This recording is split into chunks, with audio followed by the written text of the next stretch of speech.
مالك يوم الدين إياك نعبد وإياك نستعين اهدنا الصراط المستقيم صراط الذين أنعمت عليهم غير المغضوب عليهم ولا الضالين. So ladies and gentlemen, let's begin to the main event on this special occasion.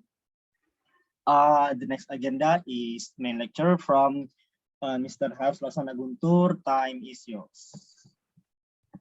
Okay, thank you very much. Bismillahirrahmanirrahim. Can you hear my voice clearly, guys? Yes, Is my sir. voice? Yeah, Very okay. It sounds clear. Okay, Bismillahirrahmanirrahim. Assalamualaikum warahmatullahi wabarakatuh. Alhamdulillah. Alhamdulillahilladzi khalaqal mauta wal hayat liyabluwakum ayyukum ahsanu amala wa huwal azizul ghafur. Allahumma sholli ala sayyidina wa maulana Muhammadin wa ala alihi wa sahbihi ajmain.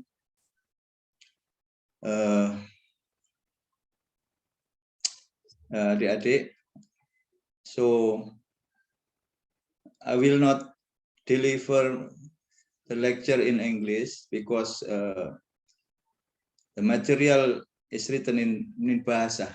So I'm afraid if I deliver in English, then it will be misinterpreted, yeah, because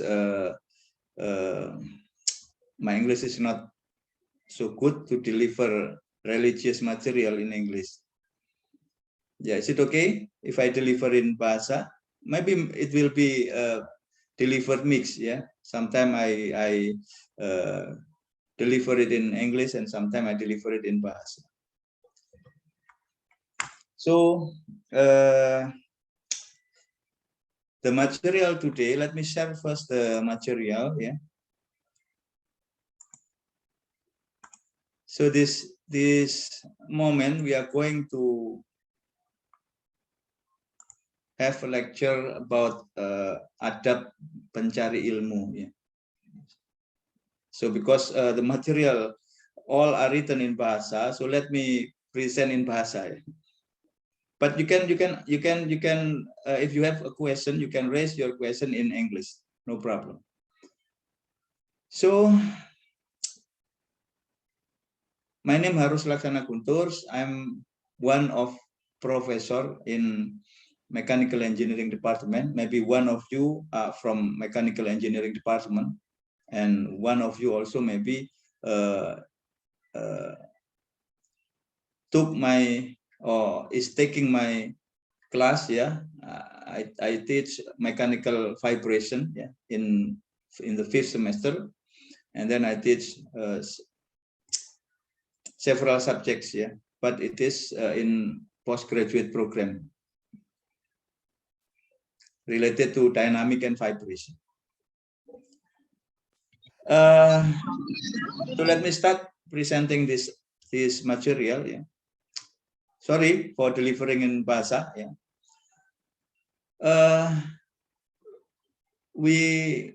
Kita tahu ya, we know about this phrase ya, adab pencari ilmu, manner before knowledge. Ya.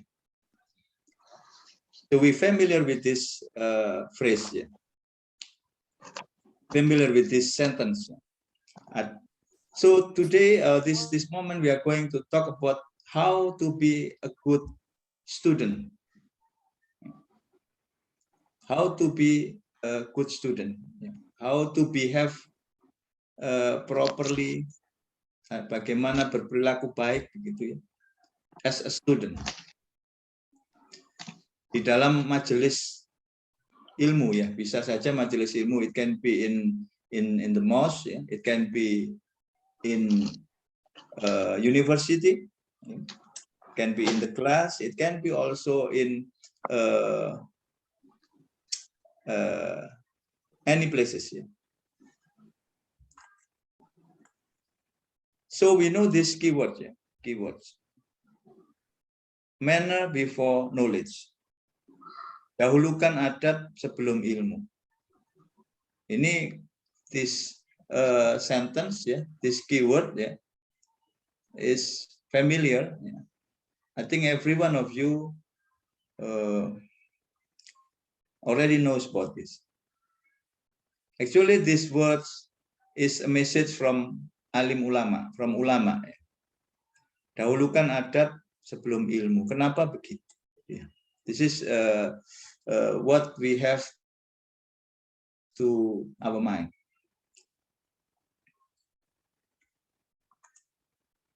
So one of famous scholar, Yusuf bin Al-Husain, he says that dengan mempelajari adab, by studying manner, maka engkau akan memahami ilmu. Then you will understand knowledge. Dengan memperhatikan adab, maka akan mudah meraih ilmu. Bahasa sederhananya ya, saya mix ya, enggak apa-apa adik-adik ya. Iya Pak, Ketika kita menuntut ilmu, kemudian kita mengedepankan adab, itu artinya kita itu memposisikan diri sebagai orang yang bodoh, orang yang tidak tahu. Makanya kita menuntut ilmu, jadi supaya lebih tahu. Dengan begitu sebetulnya kita menyadari posisi kita, ya. Kita menyadari ya, we realize our position as a student, bahwa kita menuntut, kita tidak punya ilmu gitu. Maka ilmu itu akan mudah mengalir kepada kita karena kita memposisikan diri, ya. We put ourselves or we place ourselves below the teacher. Yeah. So the flow of the fluid or the flow of the water, yeah.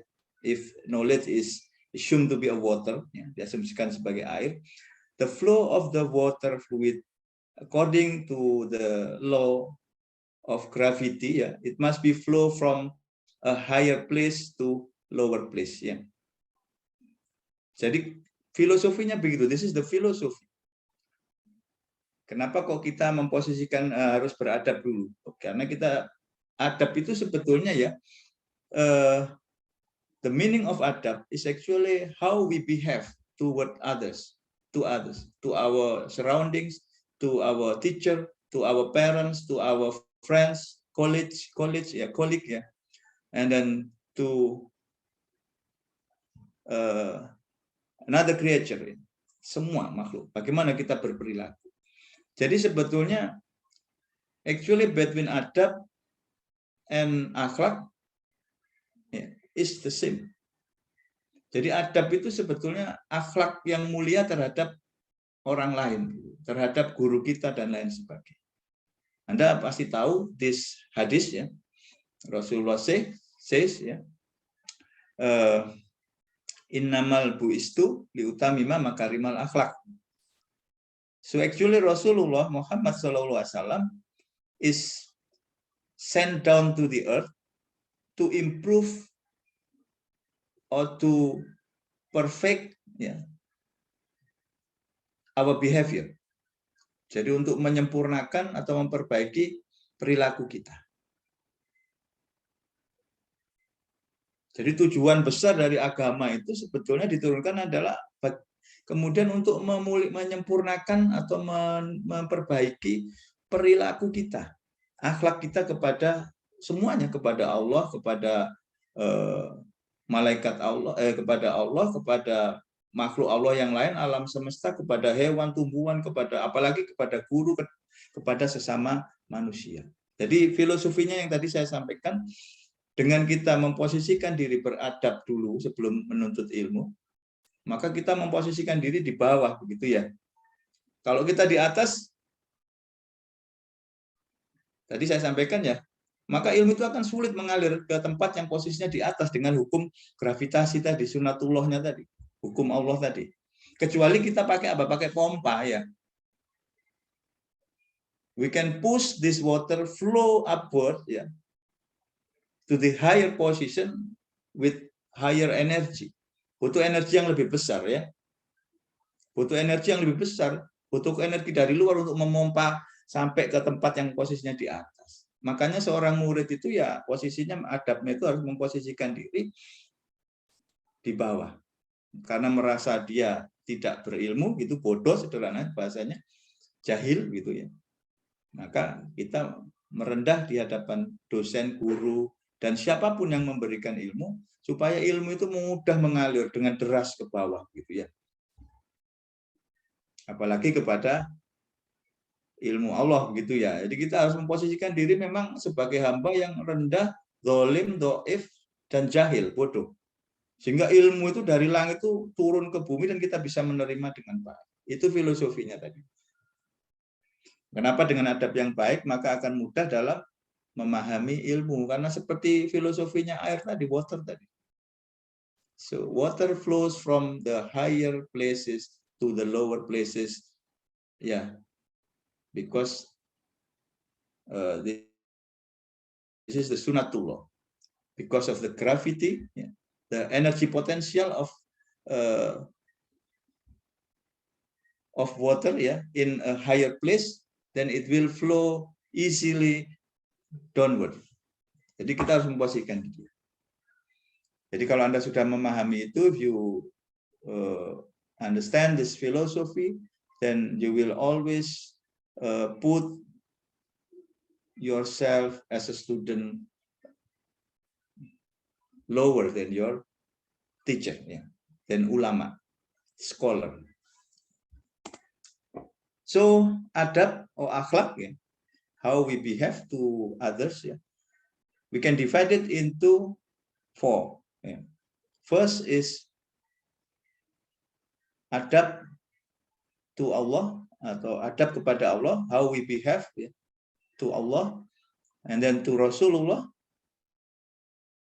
and then to others, yeah, to human being, yeah, to others, and then to semesta alam, to environment, including animals, yeah, animals and others, ya, semua makhluk hidup, living creature, semuanya, tumbuhan, hewan, bagaimana itu punya adab. Tidak terus kepada hewan kita tendang gitu ya, enggak. Itu menunjukkan bahwa akhlak kita belum sempurna. Kepada tumbuhan kita potong, kita buang, kita patah-patahkan, enggak. Itu berarti Anda belum beradab baik kepada living creature. Jadi kalau kita ingat satu ayat, ya, how long? Sorry.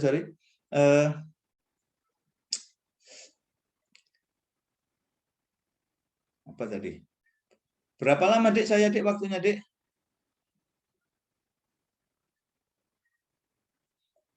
And then, ya, kepada siapapun, ya, adab itu, ya. Jadi kepada Allah, apalagi. Jadi kita mau melakukan sesuatu, going to do something, we always remember Allah. We pray, we recite Bismillahirrahmanirrahim, and then we do something. We pray and do something. This is also one of adab to Allah Subhanahu wa Ta'ala.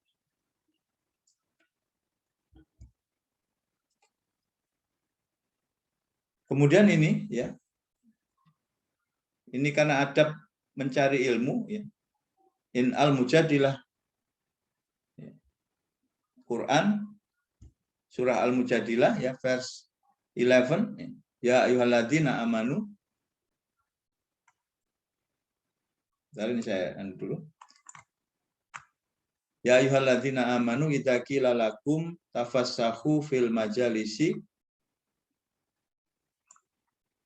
ya, fafsahu yafsahillahu lakum wa idza qila suju fansuju yarfa'illahu ladzina amanu. Sorry, ini enggak. Minkum walladzina utul ilma darajah wallahu bima ta'maluna khabir.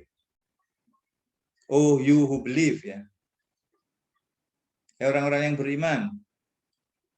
Apabila dikatakan kepadamu, if it is said to you, berlapang-lapanglah dalam majelis, maka lapangkanlah. Ini terkait pencari ilmu, ya. Niscaya Allah akan memberi kelapangan untukmu. Dan apabila dikatakan berdirilah kamu, maka berdirilah. Niscaya Allah akan meninggikan orang-orang yang beriman di antaramu dan orang-orang yang berilmu pengetahuan beberapa derajat. Allah Maha mengetahui apa yang kamu kerjakan. Jadi ayat ini menunjukkan bagaimana pentingnya ilmu ya.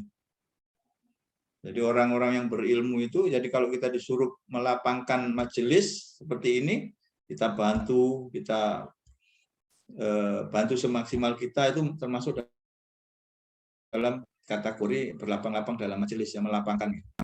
Kalau kita diminta melapangkan majelis, lapangkan. Jadi kita berusaha membantu, memudahkan orang menuntut ilmu, gitulah. Dan bagi orang penuntut ilmu, orang yang berilmu, Allah janjikan, orang yang beriman di antaramu dan orang yang diberi ilmu pengetahuan akan ditinggikan derajatnya beberapa tingkat.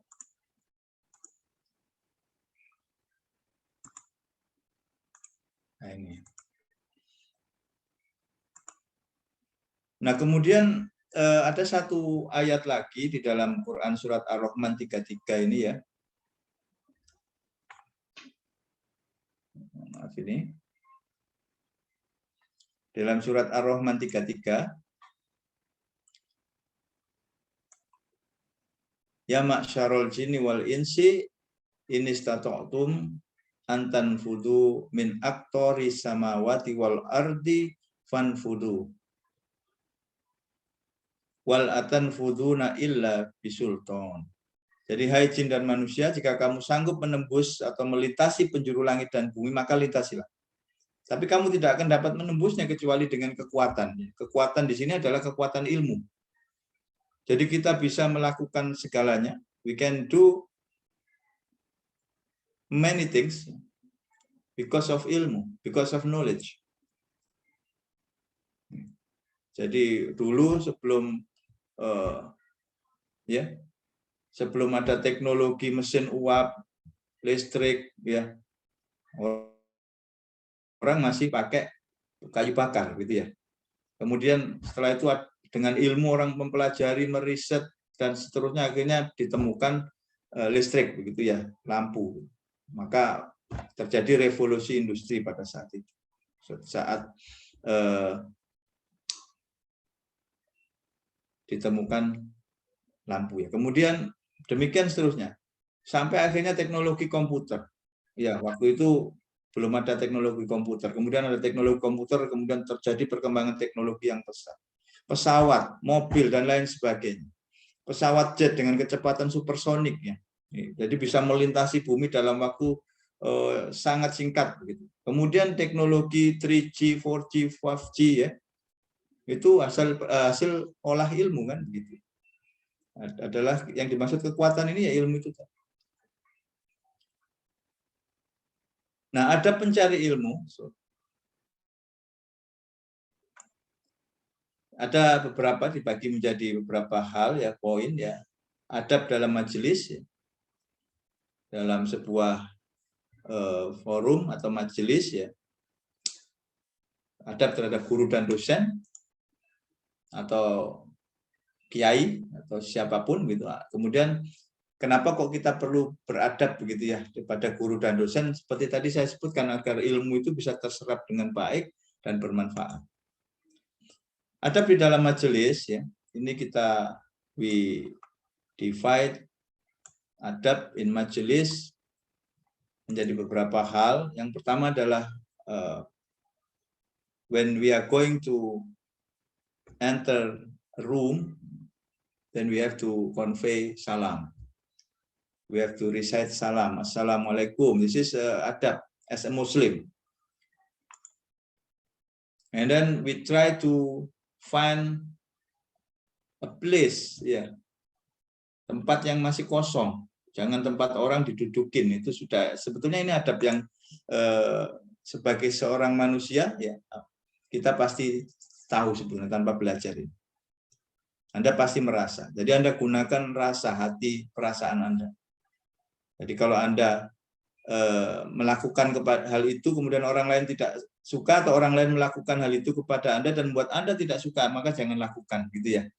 Sebetulnya di ayat Al-Quran banyak sekali adab yang diajarkan atau akhlak kita kepada orang lain. Jadi jangan menggunjing, jangan mengolok-olok. Ada di Al-Hujurat itu ya. Jangan mencela orang, karena kalau dicela orang sakit hati, marah. Disitulah awal atau embrio dari pertengkaran, perkelahian. Bahkan pertempuran antar negara hanya karena omongan. Kita ngomongin jelek tentang orang. Makanya tidak boleh di dalam al-Hujurat itu kan. Janganlah suatu kaum mengolok-olok kaum yang lain. Janganlah kamu memberikan sebutan dengan sebutan-sebutan yang jelek dan seterusnya. Itu ada semua. Dan itu sebetulnya sama Allah dibekali kepada kita, diberikan ke dalam jiwa dan hati kita sense ya, potensi untuk sudah memahami itu. Saudara pasti merasa tidak enak kalau saudara ngolok-olok orang, ngejek orang. Karena saudara sendiri juga tidak suka diejek, diolok. Nah itu kalau kita terapkan sebetulnya sudah baik. Nah di dalam majelis ini karena fokus ke dalam majelis, memberikan jalan untuk memudahkan tamu yang lewat. Ya, jadi kalau ada tamu, if in majelis ya, misalnya di dalam masjid atau majelis apapun, kemudian ada tamu khusus mau lewat ya diberikan jalan supaya tamu bisa lewat dengan mudah. Kemudian ini yang kita sering lupa gitu ya di dalam kelas ini, walaupun kelas online ataupun kelas offline ya, ini sekarang kan masih online ya. Itu berusaha hadir lebih awal.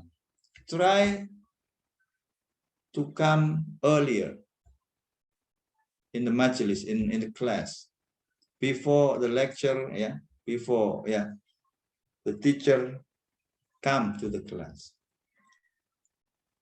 Jadi jangan sampai ini yang terjadi ya, dosennya atau gurunya sudah datang, muridnya baru datang 15 menit kemudian begitu.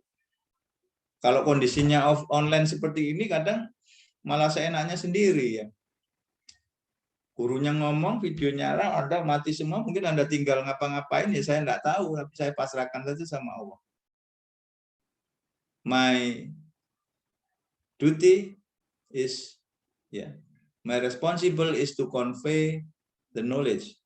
Saya pasrahkan sama Allah, apakah Anda mendengarkan atau tidak, yaitu urusan Allah ya, karena hidayah itu datang dari Allah. Tapi saya sudah melaksanakan kewajiban saya dengan ikhlas. Nah di kelas itu kadang kalau kuliah tiba-tiba ya enggak tahu, anaknya tidur, ditinggal kemana gitu, dipanggil nggak hadir, nggak ada begitu. Itu juga sebetulnya bagian dari adab yang tidak baik gitu ya. Itu kalau dosennya suka marah ya Anda pasti dimarahi. Kalau saya sih ya silakan aja itu. Saya tidak akan memikirkan atau menghabiskan energi untuk hal-hal yang saya tidak tahu gitu, untuk hal-hal yang sebetulnya menjadi tanggung jawab Anda sendiri. Anda mau mendengarkan atau tidak di forum ini misalnya ya saya nyampaikan sesuatu diminta ya sudah saya sampaikan. Anda hadir tidak mendengarkan, dimatikan, hanya videonya di-off-kan, Anda keluar ya itu terserah ya. Masing-masing punya tanggung jawab kepada Allah Subhanahu wa taala. Jadi di dalam kelas usahakan untuk hadir tepat waktu. Kemudian ini yang penting juga adalah menjaga kesopanan. Ini yang sering tidak dilakukan ya, oleh mahasiswa atau murid-murid zaman sekarang, zaman now. Ngechat dosennya seenaknya sendiri, ya kadang jam-jam libur, pokoknya kalau ada perlu langsung ngechat, tidak salam dulu, tidak memperkenalkan diri dulu, kan mestinya etikanya kan begitu. Seperti dulu zaman saya beremail, kalau kita beremail ada step-stepnya, adabnya beremail atau menghubungi orang yang lebih atau orang lain yang belum kita kenal atau orang yang lebih tinggi ilmunya dari kita atau siapapun orang yang lebih tua atau teman. Kalau teman lain lagi ya. Jadi kita memperkenalkan salam dulu ya, because we are Muslim, salam dulu. Kemudian memperkenalkan diri ya, introduce yourself. Kemudian tanyakan apakah mengganggu, kalau tidak dan seterusnya, gitu ya. Itu adalah adab di dalam majelis dan berinteraksi dengan guru atau dosen. Nah, di dalam sebuah majelis ini salah satu contoh majelis ya, ini majelis kita ya, atau di kelas nanti ataupun di majelis-majelis yang membahas tentang religion, agama atau belief, kepercayaan atau hal apapun. Maka perbedaan itu adalah sunatullah. Maka kita harus wise. We have to be a wise man, a wise woman. Ya, kalau itu membahas tentang perbedaan-perbedaan yang mungkin ya enggak apa-apa, perbedaan yang apapun, Nah, tidak hanya perbedaan kecil ya dalam hal furu'iyah ya, hal yang cabang gitu. Tapi perbedaan-perbedaan yang besar pun ya enggak apa-apa, kita harus berlapang dada karena memang sunatullahnya itu berbeda. Anda semua tercipta karena perbedaan kan gitu ya. Ada laki-laki, perempuan, ini kan perbedaan. Kemudian bertemu dan Anda diciptakan gitu melalui perbedaan. Sehingga perbedaan ini harus menjadi sesuatu, kita harus terbiasa dengan perbedaan. Harus wise, harus bijak dalam menyikapi perbedaan karena memang sampai kiamat ya perbedaan, karena manusia alam semesta ini diciptakan oleh Allah, sunatullahnya ya perbedaan. Ada laki-laki, perempuan, hitam, putih dan lain sebagainya.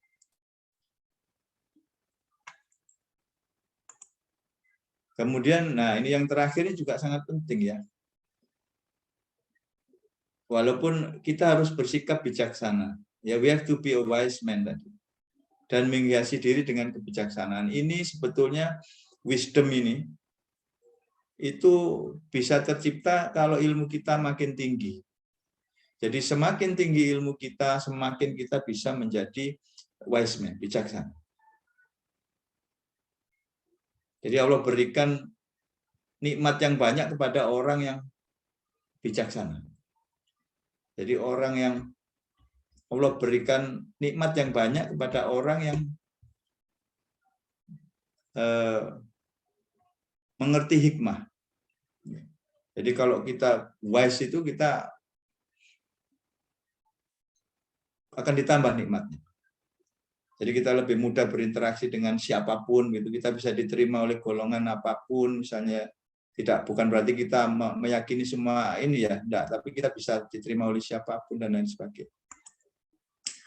Nah, kemudian adab terhadap guru dan dosen ya.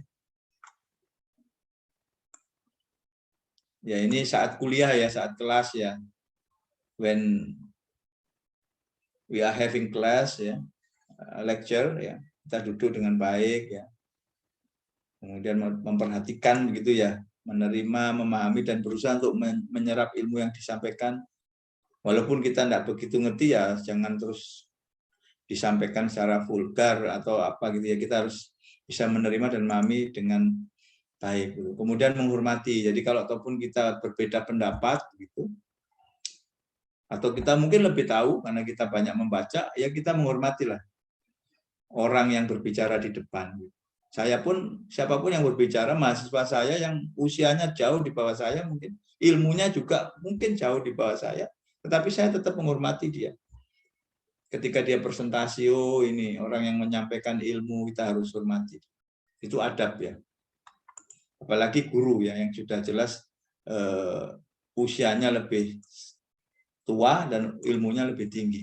Kemudian kepada guru, ini juga kita ada adab memohon doa dan keikhlasan. Sama, kepada teman pun begitu. Jadi ketika kita mau melakukan sesuatu, mau ada ujian, mau ada apapun ya, perjalanan dan lain sebagainya, adabnya itulah mohon doa. Tolong doakan saya ya, please pray for me. Please pray for me ya. Itu adab sebetulnya.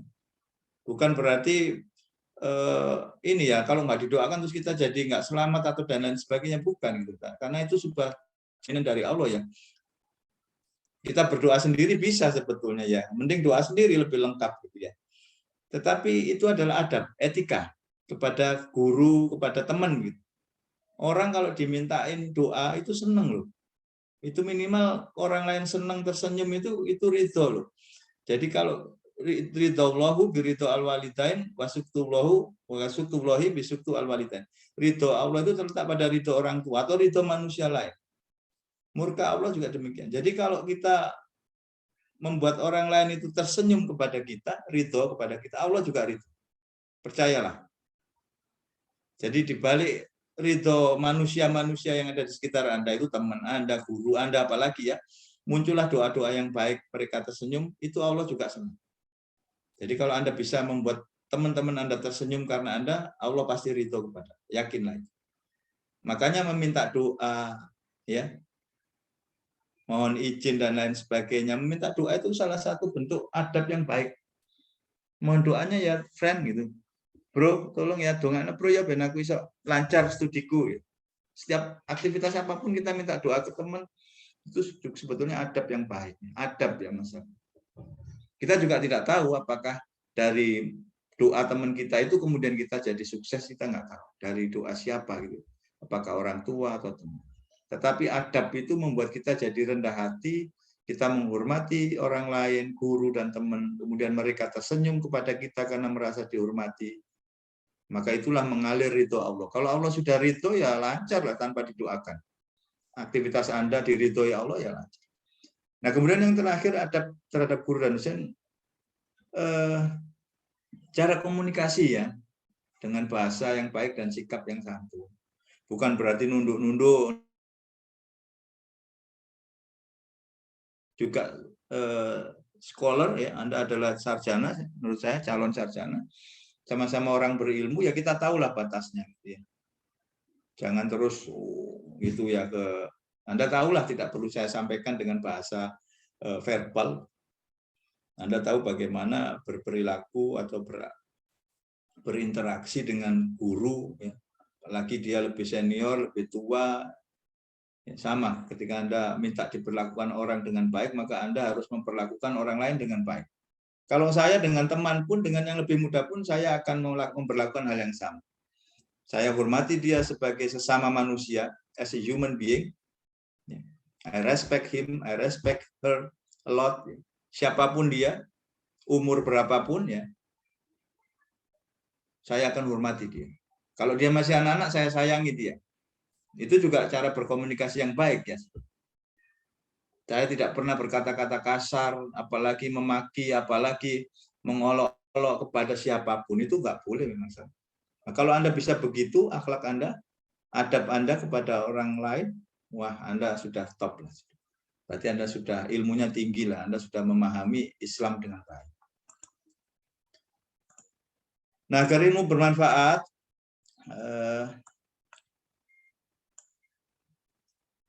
maka Anda dalam menuntut ilmu adabnya itu Anda harus niat ikhlas karena Allah. Ya, kemudian Anda harus niatkan untuk menghilangkan kebodohan pada diri Anda sendiri. Seperti tadi saya sampaikan di awal. Jadi ketika kita merasa bodoh dan ingin mencari ilmu, ingin menambah ilmu supaya kebodohan kita hilang, berarti kita memposisikan diri kita di bawah. Maka ilmu itu seperti air akan mengalir ke diri Anda. Semakin Anda merasa rendah, bodoh, semakin Anda membuka keran besar untuk ilmu itu mengalir ke Anda. Anda jadi pintar. Ilmu jadi mudah terserap. Kemudian ilmu yang sudah Anda dapatkan harus diamalkan. Karena ilmu kalau nggak diamalkan ya hilang. Jadi ilmu dan amal gitu ya. Kemudian bersabar dalam menuntut ilmu, ya pasti akan ada ujian dan lain sebagainya, maka Anda harus bersabar dalam menuntut ilmu. Kemudian kalau Anda sudah merasa berilmu, ya, you have to be low profile, ya, tawadhu. Ya. Meskipun Anda ilmunya tinggi, lebih pintar dari teman Anda, atau Anda lebih tahu dari guru Anda, tawadhu, tidak sombong.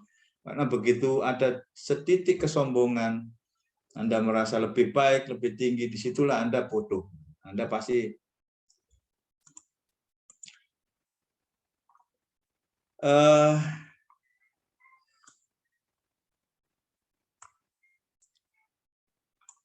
ini tadi udah ya, hadir lebih awal, ada pencari ilmu.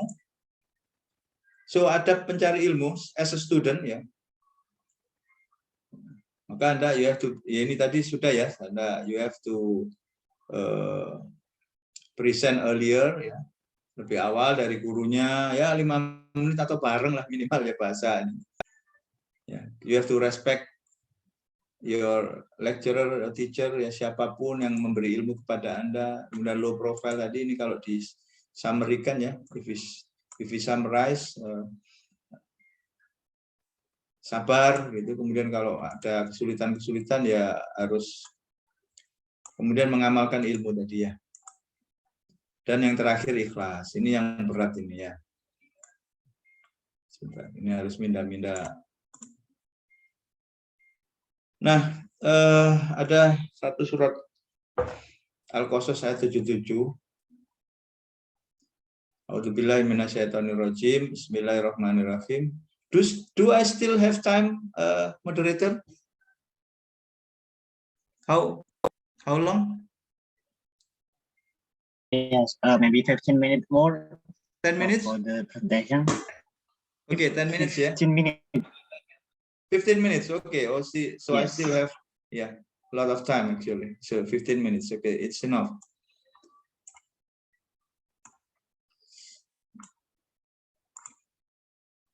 Wait.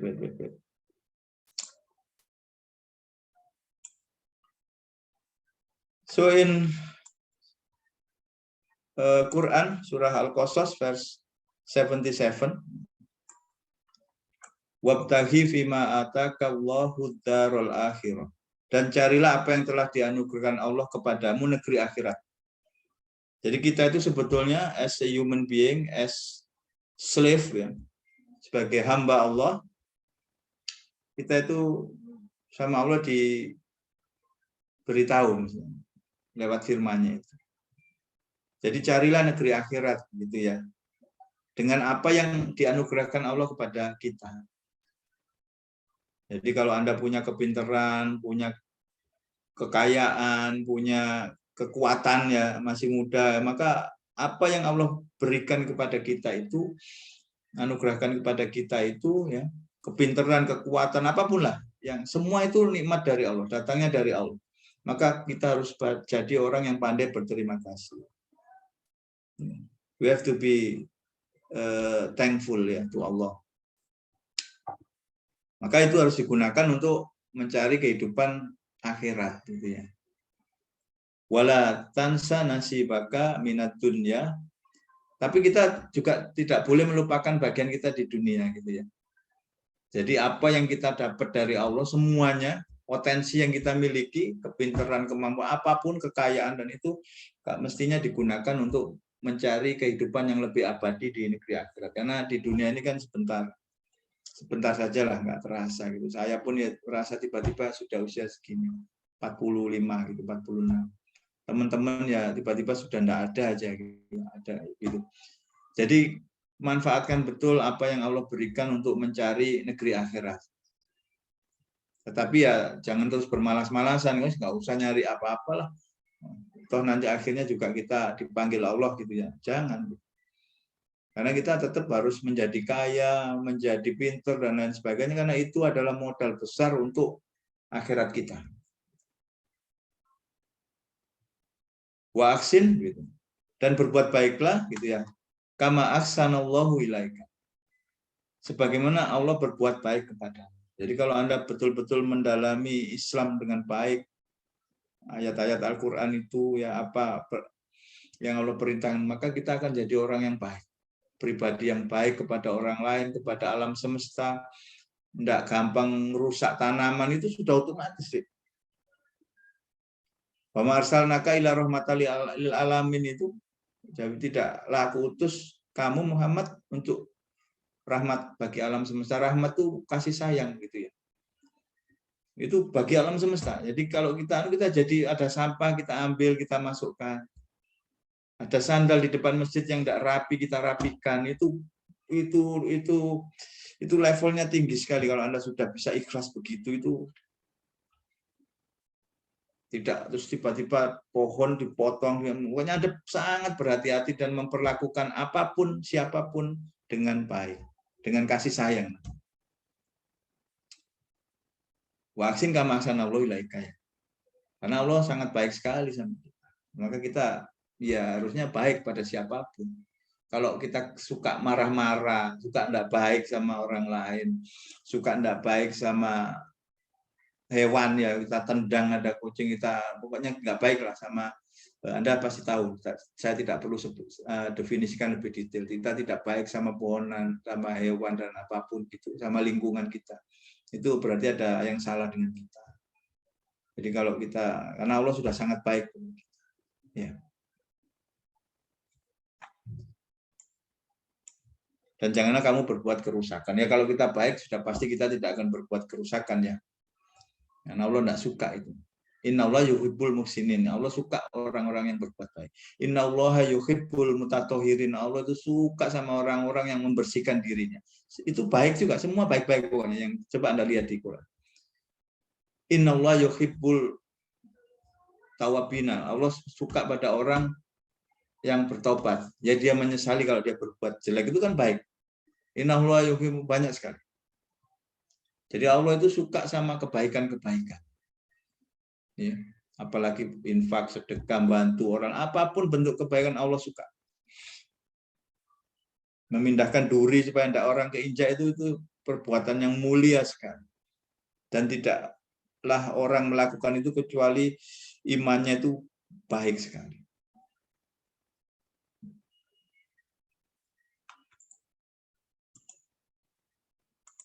Ya, ini sudah tadi ya. Dan yang terakhir ini ya, ada sebuah hadis Nabi ya. Prophet Shallallahu Alaihi Wasallam says in one hadis ya, khairun nas anfa'uhum linnas. Ya, sebaik-baik manusia adalah yang paling bermanfaat buat manusia. Ini. Jadi ada korelasinya ya antara kebaikan-kebaikan wa'asin kama ahsanallahu ilaik ya. Kemudian di ayat yang lain Allah juga mengatakan in ahsantum li anfusikum wa in asatum alaiha. Sungguhnya kebaikan itu akan kembali kepada. Kalau kita berbuat buruk ya perbuatan buruk akan kembali kepada kita. Jadi jangan ragu dan khawatir gitu ya. Kalau kita sudah berbuat baik terus dijahatin orang, ya biarkan aja. Nanti kita akan dapat kebaikan-kebaikan yang lain. Percayalah itu.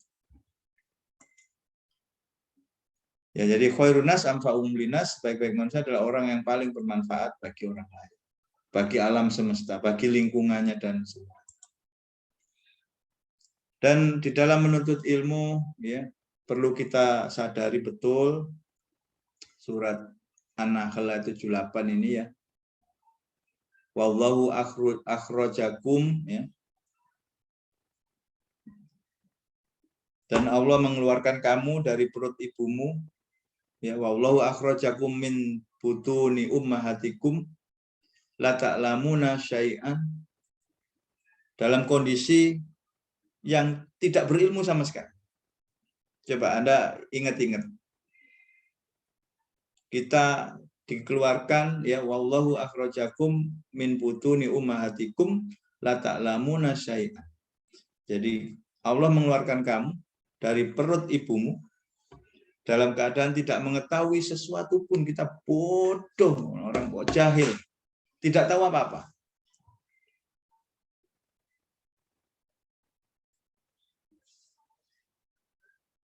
Wa ja'ala lakumus sam'a, kemudian Allah jadikan pendengaran, wal absara, penglihatan mata gitu ya, wal afidata, dan hati nurani untuk merasa gitu ya. Oh ini tidak baik, semua diberi ya sama Allah, dibekali potensi untuk menjadi pintar gitu ya. Ada mata bisa membaca, bisa melihat, oh ini begini, kemudian diolah di dalam hati dan pikiran. Telinga bisa mendengar apa yang tidak bisa diraba oleh mata lewat pendengaran gitu ya. La'alakum tashkurun, supaya kita bersyukur. Kita bersyukur itu berarti kita sadar, oh iya ya. Terima kasih ya Allah, saya itu terlahir tidak tahu apa-apa, bahkan saya tidak bisa memilih saya lahir dari perut siapa. Kita itu semuanya diberi dan ditentukan sama Allah. Tidak bisa memilih lahir dari perut siapa. Oh, aku milih dari perutnya konglomerat aja, Bill Gates atau presiden, enggak bisa. Allah semua yang menentukan. Kita tiba-tiba hadir di dunia ini atas kehendak Allah, atas pilihan Allah, dalam keadaan bodoh, tidak tahu apa-apa, kemudian diberi mata, ya, diberi telinga, diberi mata, diberi hati. Allah sebutkan begitu. Itu 3 instrumen yang penting dalam menuntut ilmu. Kemudian kita mulai mengenal lingkungan kan begitu ya, lewat orang-orang di sekeliling kita, orang tua kita, dan kita tambah besar, fungsi hati ini makin sempurna, fungsi akal makin sempurna, kita makin bisa mencerna banyak hal. Tadinya hanya mengenal begitu ya lewat mata, telinga, kemudian kita bisa menganalisa dan seterusnya. Kemudian kita mulai mengenal, diajarkan untuk mengenal Tuhan ya oleh orang tua kita. Kemudian kita dengan akal dan hati kita berusaha menganalisa, mencari kebenaran dan lain sebagainya. Kemudian Allah beri hidayah dan petunjuk dari situ. Ya, ini tadi sudah saya sampaikan. Sehingga kita tidak boleh sombong, karena kalau Allah mau, Allah berkehendak, diambil semua ilmu kita jadi blank. Ya, ini kita tidak boleh sombong memang ketika kita sudah beri. Karena ketika kita sombong, kita dilingkupi oleh setan dan syahwat begitu ya. Ya, kalau Allah ambil, kita tidak ngerti apa-apa, tiba-tiba lupa saja. Saya pun sudah profesor masih begitu. Dan saya merasa memang saya masih merasa I am nothing. Saya itu bukan siapa-siapa. Masih merasa begitu sampai sekarang. Bukan apa-apa. Semua ini pemberian Allah. Sampai jadi profesor, saya kadang juga merasa ini karena Allah saja yang mau. Ya. Seperti diatur begitu. Saya enggak pun jadi, pokoknya kamu jatahnya profesor. Jadi profesor di ITS. Bodoh pun pokoknya jatahmu profesor. Sudah. Semua diatur, semua dicarikan jalannya sama Allah. Kalau saya ingat flashback gitu ya, saya tidak punya kemampuan apa-apa. Semua karena Allah. Jadi kita tidak boleh sombong ya. Jadi saya tutup dengan, ini masih ada waktu ya. Do I still have time? 5 minutes? Yes, a few minutes, 1 minute. Okay. I will conclude my lecture with this story ya. Kenapa saya kok merasa begitu ya? Saya itu alhamdulillah, ini saya bentar, ini saya mungkin ini cerita yang mudah-mudahan inspiratif lah ya. Loh, kok nggak bisa dianukan ya? Alhamdulillah, saya itu orang yang diberi sedikit ilmu tentang kodok dan kodar atau apa yang akan terjadi pada diri saya khususnya sama keluarga lewat mimpi deh. Jadi saya tuh kalau akan ada kejadian besar ya, 1 atau 2 tahun tentang saya ini, tentang keluarga atau orang sekitar saya, itu biasanya mimpi. Jadi Allah itu berkomunikasi dengan kita itu lewat mimpi biasanya. Karena pada saat kita tersadar itu biasanya akal ini ya lebih dominan, rasio kita lebih dominan, mata, telinga gitu, sehingga hati kita sedikit tertutup. Sehingga banyak orang-orang yang bijak, yang berilmu itu justru saat kita tidur itulah sebetulnya kita hidup. Saat kita melek begini, itu sebetulnya kita tidur, karena kita banyak tertipu. Apa yang tampak secara fisik ya, orang itu, ya apa yang tampak kan bisa pakai baju ya, wajah bisa pakai topeng ya. Kita mata kan hanya melihat apa yang tampak kan. Kita melihat teman kita atau saudara atau siapapun lah, tampak murah, senyum ke kita, bajunya bagus, ganteng gitu. Tapi sebetulnya di dalamnya dia membenci kita juga nggak tahu. Misalnya ini ya contohnya. Jadi yang mata itu sama telinga, indera kita itu punya keterbatasan.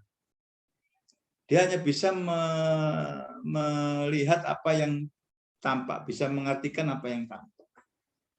Dia tidak tahu apa yang sesungguhnya gitu ya. Nah, sehingga Allah itu juga sering berkomunikasi dengan para nabi lewat mimpi-mimpi. Setiap manusia, tidak hanya nabi, bahkan Fir'aun pun saat dia akan digulingkan oleh Musa ya itu bermimpi. Fir'aun itu diberi kabar sama Allah, tapi dia nggak peka. Jadi mungkin Anda juga begitu.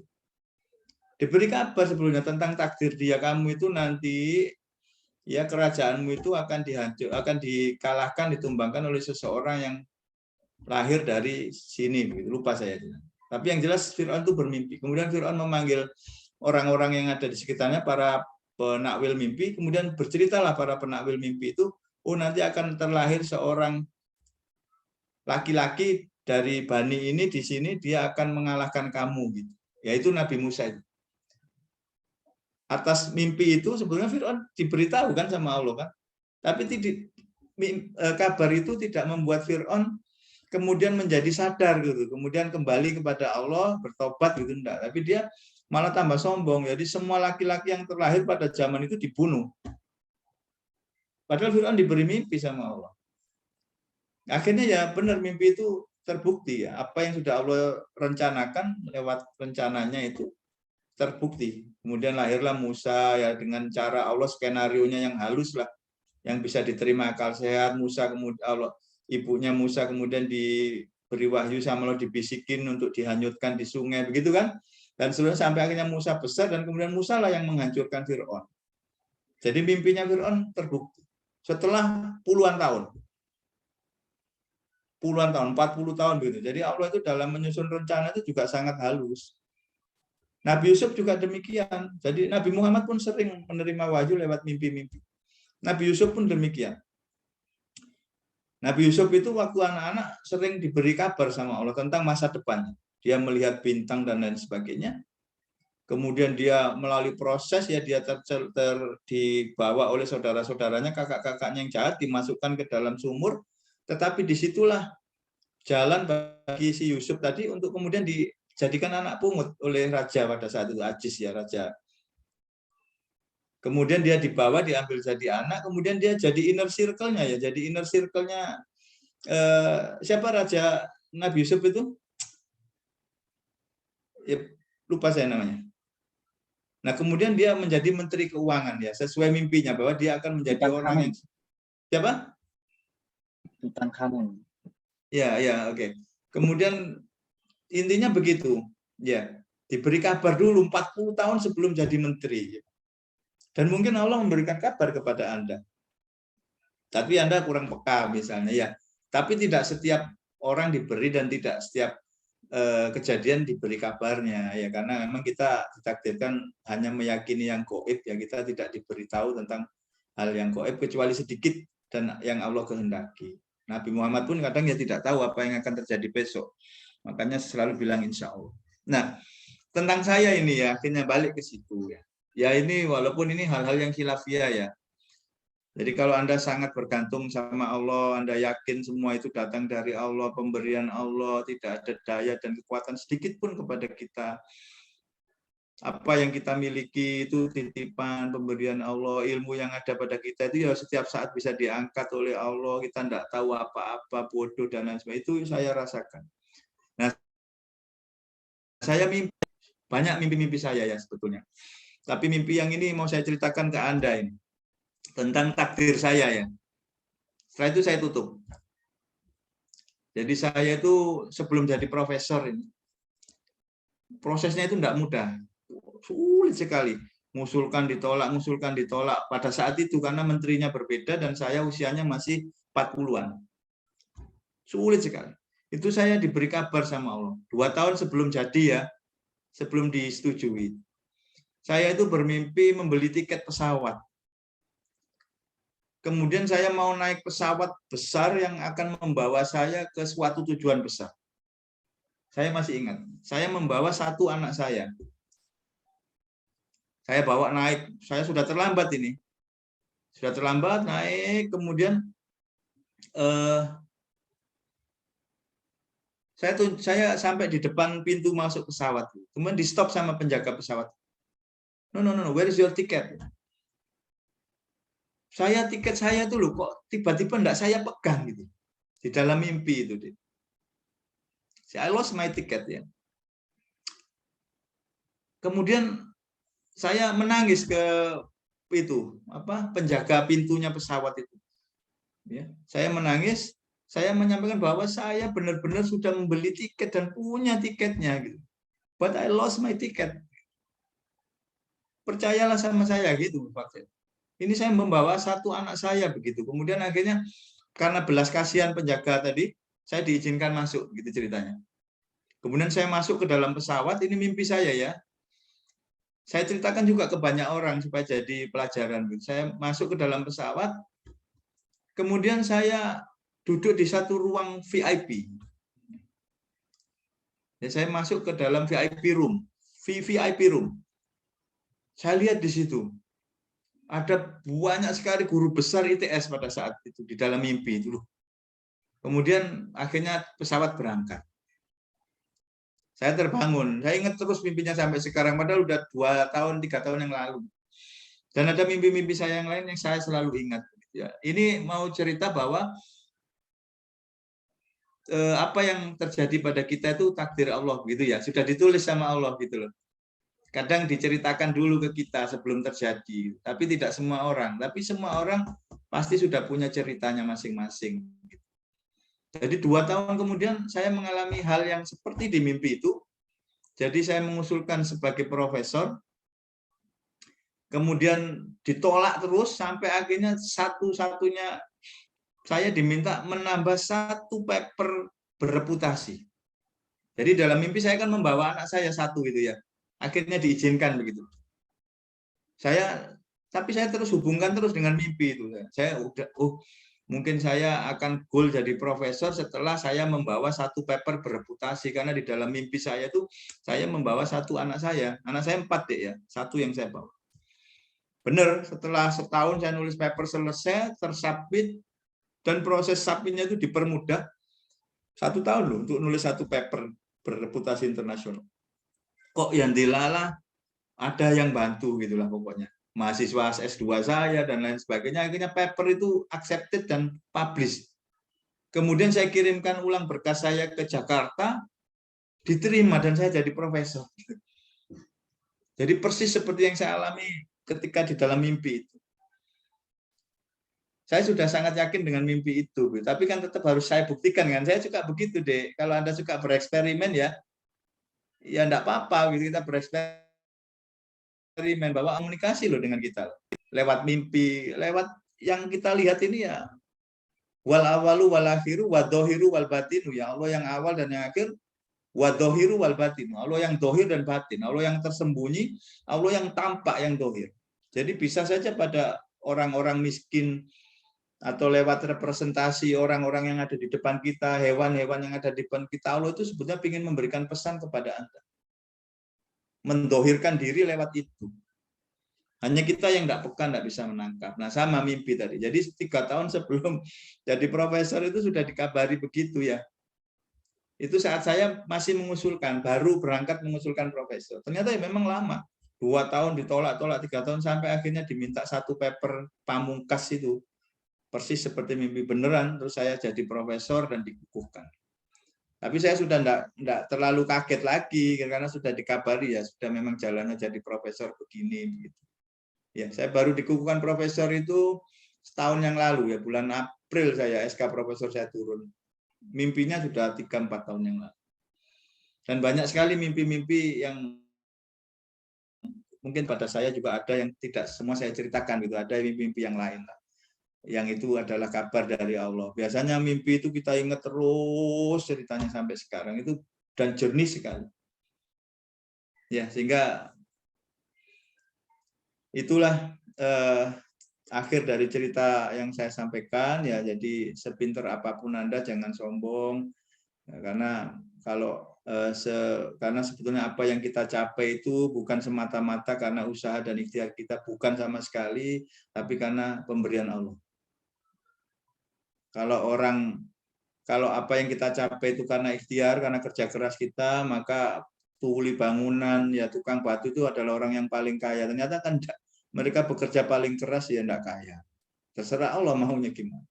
Jadi Anda bersandar saja sama Allah, berharap sama Allah. Ikhtiar itu adalah amal soleh, ibadah. Terserah Allah mau beri apa. Pokoknya saya sudah beramal soleh, beribadah. Allah ridho, senang, saya sudah senang. Nanti perkara saya jadi kaya, jadi profesor, ya terserah Allah. Jadi, tapi jangan pernah sombong, apalagi jangan pernah merasa apa yang kita capai itu karena usaha atau ikhtiar kita. Bukan, itu karena pemberian Allah. Baik, billahi taufiq wal hidayah, waridho walinayah, wassalamualaikum warahmatullahi wabarakatuh. Thank you very much. Waalaikumsalam warahmatullahi wabarakatuh. Thank you, Ustaz. Waalaikumsalam warahmatullahi wabarakatuh. Thank you so much. That's the lecture from the respectable Professor Dr. Harus Laksana Guntur, Master of Engineering. Thank you so much for very good presentation, very great explanation, and also very inspiring story. So for everyone joining this meeting, if you want to give some questions, please raise your hand, unmute your microphone, or just text it on the Zoom chat. I'll remind it one more again for everyone joining this meeting. If you want to give some question, Please raise your hand, unmute your microphone, or just text it on Zoom chat. تفضل.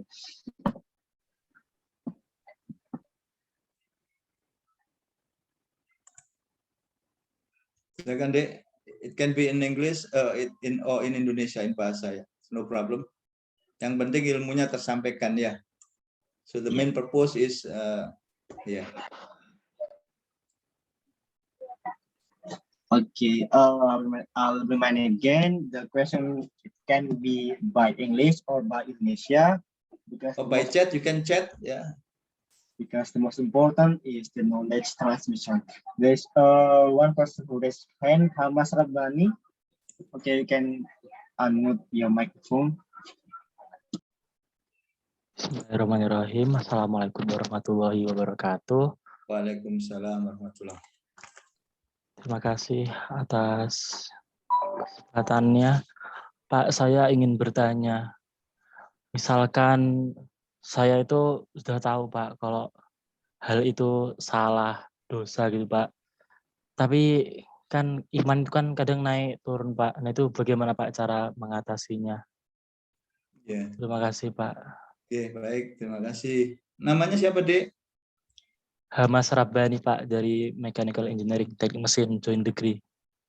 Oh, Mechanical Engineering ya? Iya, Pak. Pernah ikut kuliah saya, Dek? Belum ya? Belum, Pak. Iya, ya. Saya ngajar itu, I teach mechanical vibration in mechanical vibration for IUP student also. Last semester ya, I taught mechanical vibration for IUP student. Sekarang semester berapa, Dek? Baru semester 1, Pak. Oh ya, nanti ketemu saya lah pasti. Iya, jadi apa tadi intinya pertanyaannya, Dek? Iman kadang naik turun, terus kemudian bagaimana menyiasati begitu ya? Iya, Ketika terjatuh dalam dosa gitu, tak? Iya, Pak, benar sekali. Iya. Ya, sebetulnya manusia itu kan diciptakan dengan dua potensi begitu ya. Potensi ya fa'alhamaha fujuraha wa taqwaha. Jadi di dalam surat As-Sam ya, ayat lupa nomornya tapi intinya itu Allah ilhamkan demi kesempurnaan penciptaan manusia begitu. Kemudian Allah ilhamkan kepada manusia itu ketika diciptakan potensi untuk fa'alma fujuraha wa taqwa. Jadi untuk berbuat jahat, maksiat atau negatif begitulah intinya pokoknya ya, dan berbuat positif. Ketakwaan, taat dan lain sebagainya itu diberi potensi itu. Artinya memang tidak ada satu, kita harus sadar itu dulu. Tidak ada satupun manusia di dunia ini ya, di bumi ini, bahkan nabi ya, yang tidak pernah terjatuh dalam kesalahan dan dosa. Itu harus kita pahami. Jadi ya bukan berarti saya ya enggak apa-apa berbuat dosa aja, enggak ya, bukan ya. Tapi kita harus tanamkan dulu diri dulu di dalam tanamkan dulu di dalam diri kita bahwa oh iya saya itu orang yang lemah. Karakter manusia itu apa sih? 4 kan, dolim, doif. Dolim itu ya berarti kita suka menganiaya diri kita sendiri. Suka menjatuhkan diri kita sendiri ke dalam kehinaan sebetulnya. Kadang ngambil hak, ngambil punya orang, atau banyak lah ya dosa-dosa yang perlu saya sebutkan karena malu kan nyebutkan dosa ya. Kita memang potensinya begitu besar. Terus doif, kita itu bodoh, gampang lupa. Pokoknya ngapal ayat lupa lagi, apalagi nggak ngapalkan lupa.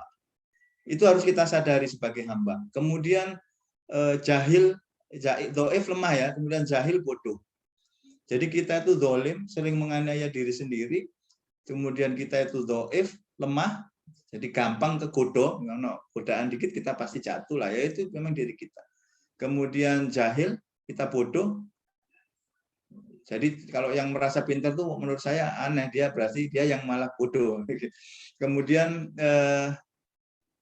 dolim, doif, jahil, sama fakir ya. Jadi kita itu miskin, kita itu terlahir dalam keadaan tidak punya apa-apa, kita terlahir dalam keadaan membutuhkan Allah. Ingat ya, kita selalu membutuhkan Allah. Di dalam beberapa ayat itu ya Allah Samad, kita bergantung pada Allah, iya karena butuh, iya karena stain, kita selalu memohon pertolongan kepada Allah ya. maka kesadaran kita sebagai seorang hamba yang diberi potensi memang sama Allah, ya memang kita akan pernah atau mungkin sering juga jatuh dalam dosa. Tetapi ketika kita terjatuh dalam dosa, kemudian kita cepat ingat gitu. Jadi orang yang ingat Allah, orang yang baik itu, orang yang bertakwa itu bukan ketika dosa terus kemudian dia terus-menerus melakukan dosa itu, tapi dia kemudian buru-buru untuk sadar. Oh iya ini dosa ya Allah, mohon maaf. Minta ampun ya Allah, astagfirullahaladzim. Karena sebetulnya Allah itu Maha Ghafurur Rahim, Maha Pengampun dan Maha Penyayang. Allah ampuni dosa hambanya sebanyak apapun yang meminta ampun kepadanya. Pagi ini kita berbuat dosa, siang ampuni sama Allah. Siangnya berbuat dosa segunung, minta ampun lagi, diampuni sama Allah. Malamnya berbuat dosa segunung, selangit, sebumi, diampuni lagi. Ada hadisnya, itu hadis qudsi. Artinya ya enggak apa-apa, kita memang akan sering terjatuh dalam dosa, dalam kesalahan, dalam kebodohan. Tapi kemudian kita harus ingat, oh aku ini hamba Allah. Kita ingat kita ini hamba Allah itu sudah sangat bagus saja. Banyak orang yang lupa. Ya. Makanya Allah kan zikron, kasih suruh berzikir banyak. Ya. Sering-seringlah mengingat Allah. Gitu. Sehingga ketika kita terjatuh, kita segera ingat Allah. Karena kalau kita ingat Allah, Allah ingat kita. Fadkuruni adkurkum gitu ya. Ingatlah aku, maka aku akan ingat kamu. Kenapa kok kita disuruh sering ingat Allah? Kalau sholat kan ada waktu-waktunya. Kalau zikir sebanyak-banyaknya. Ya, wala junubim waquda wala junubim gitu. Kita disuruh ingat Allah dalam keadaan duduk, berdiri, apapun lah kita dimanapun zikir tidak dibatasi. Tidak harus wudu dulu. Maka kalau kita banyak mengingat Allah, Allah akan mengingat kita. Allah yang akan menolong gitu. Maksud saya, goalnya yang terakhir. Ya sudah, kita sadari diri kita ini hamba yang lemah, banyak dosa, dan akan sering terjatuh. Kalau nggak ditolong Allah itu kita nggak akan mampu keluar dari semua itu. Nabi Yusuf itu juga begitu. Nabi Adam terjatuh kan dalam dosa. Nabi Yusuf juga hampir, tapi dia ingat Allah. Kemudian dia minta tolong sama Allah. Saya lupa doanya. Tapi intinya minta tolong Allah. Rahmatilah syahwatku atau nafsuku supaya aku mampu melawan. Allah lah yang menolong dia keluar dari dosa itu. Kalau enggak ya dia terjatuh juga, Kak Nabi loh. Ya, jadi apalagi kita manusia biasa gitu ya. Jadi itu yang penting gini, kita selalu ingat Allah. Ya Allah,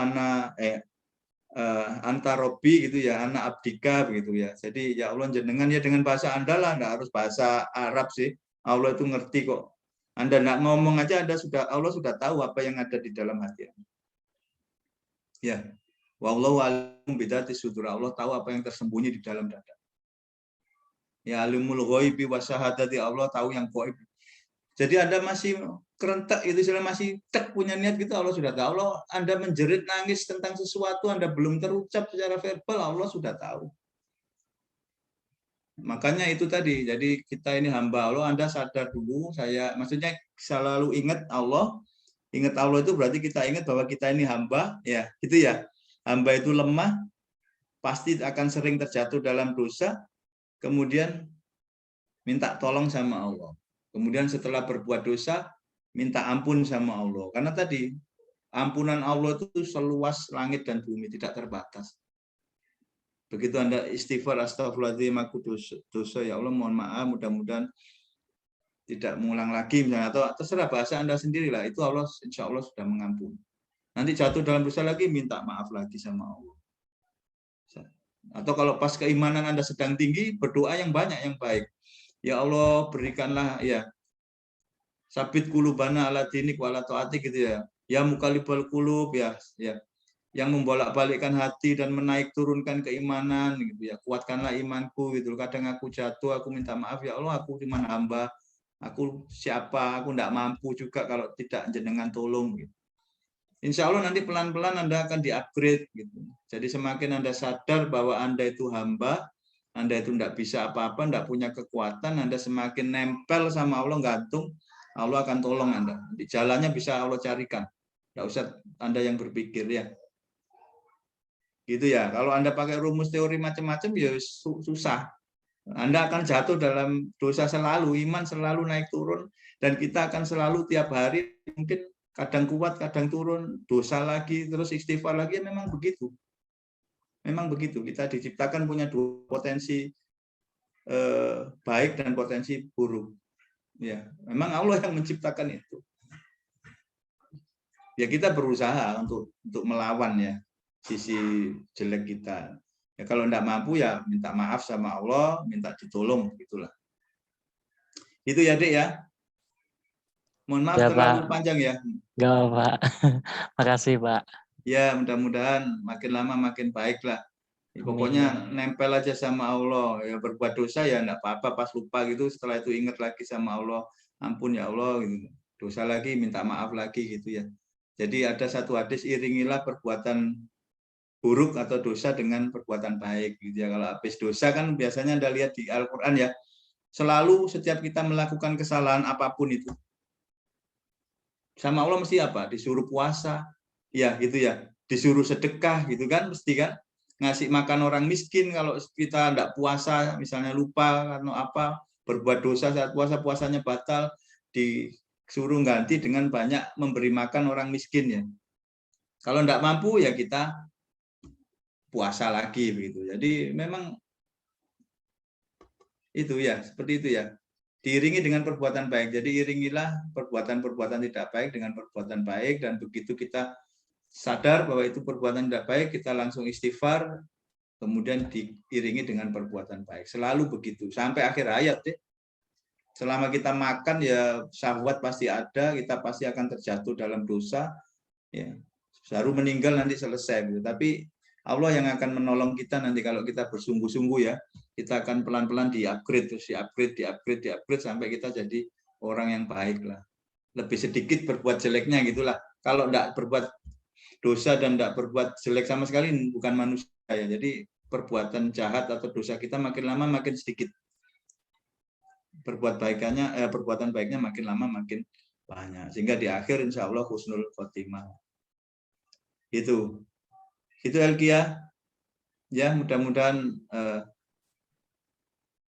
mencerahkan begitulah.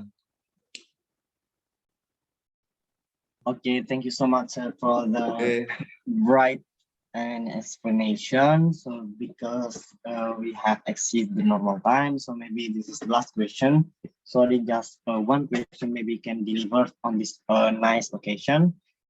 Thank you so much for the respectable Mr. Harso Guntur for the good presentation, nice explanation, and also the very inspiring story you delivered. May all of us get value from this occasion, from this explanation. Well, ladies and gentlemen, thank you very much for your coming and your nice attention. I want to express my deep apologize for any mistakes coming from me individually, also from committee commonly. Finally, we come to the end of this event. To close this event, let's reciting kafaratul majlis. Subhanakallahumma wa bihamdika asyhadu an la ilaha illa anta astaghfiruka wa atubu ilaik. Wa Allahumma muwaffiq ila aqwamit thoriq. Wassalamualaikum warahmatullahi wabarakatuh. Elkia, can we take picture before closing this meeting? Okay. Can we take our picture? Yeah, together. Yeah. Okay. Okay, maybe you can. Let me stop Share screen. Yes. Share screen. Okay. Okay. So please send to me also the picture. Yeah. Yes. Please, everyone, open your cam. To respect our respectable teacher, our respectable lecturer, Mr. Harso Guntur.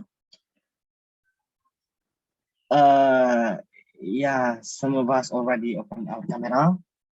So maybe I will count 1, 2, 3.